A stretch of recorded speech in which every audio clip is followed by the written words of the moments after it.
Are you really able to flip properties using other people's money? Do you need a license? You're able to flip properties. Now you're able to flip deals. You're not able to flip properties, okay? You could actually use other people's money to flip properties as well. It's very common. What you do there is you actually raise money, you raise capital, okay? And then you have investors, private investors involved on deals. That process is a little more complex. You'd have to advise, talk to an attorney, but basically, in the long story short would be, you'd identify either one or two investors or however many you need to get a deal done, and you go ahead and put an LLC together, most likely, do a partnership of some type of an agreement, or do a JV agreement, okay, where you don't have a separate LLC, you could just do a JV agreement, where your LLC and the other person's LLC have an arrangement that is agreeing upon, splitting profits of some kind, or whatever you decide to do, giving them a certain percent of interest on the money they're lending you, whatever it might be.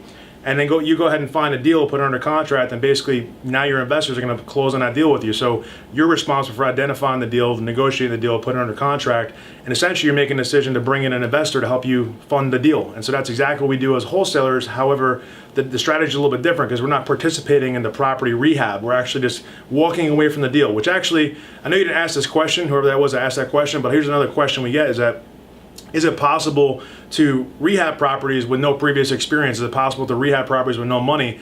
And the answer is actually yes. What you could do is you could go into a deal where you essentially wholesale a deal, but instead of wholesaling it for a fee, in other words, instead of taking your money up front at the closing table, you could actually participate in the deal and negotiate a percentage stake in the deal, so that way you share profits. So instead of me making $5,000, $10,000, $20,000 on the front end, I can say I'm going to waive my fee up front. I'm going to participate in the deal. That's my equity in the deal, basically. Maybe I take 10 or 20% equity on the deal. I can get into rehabbing houses without doing anything to the property, simply just identifying the deal, negotiating the deal, and going under contract for the right deal. So that's a strategy people are starting to use, especially if someone who has some success. If you don't need the money right now, you want to participate in a deal and do a rehab, the best way to do that actually without using your own money is to find someone who has some money, go raise some private money, tell them what you're looking to do, tell them what you're already doing, and then find a deal that makes sense and go ahead and do a joint venture with somebody and do a percent stake share where you give them some money, you take some money, maybe you have a third partner that runs the construction. There's guys that have funding partners that have then someone who identifies the deals, it's acquisitions manager, and a third person that actually does the construction project part of it. So it just depends how you structure your deals, guys. There's so many different ways of making money in this business. It's quite overwhelming, actually, sometimes if you look at all of them. You got to pick a way. You don't need money to do this business, guys. You don't need money to invest in real estate per se. However, I'll put an asterisk next to that. You definitely need the ability to invest some money, like to do some marketing possibly, whether that be, some people do bandit signs, some people do online marketing, some people do offline marketing. It just depends. You can pick up a phone and just dial realtors. That's a great way to start with for free. You can call first sale by owners. You can do that for free. But ultimately, you're going to have to put down what's called an earnest money deposit. Okay, earnest money deposit is basically the thing that's going to lock you into the deal and give you what's called consideration on the deal, meaning that you have financial interest in the deal. Bring value, fund the buyer or the seller. That's right. You can bring value on either side of the equation. As long as you're bringing value to somebody, you're able to usually monetize. And I think like Grant Cardone says that money will be transferred when the value of money is less than the value of the service or product you're offering.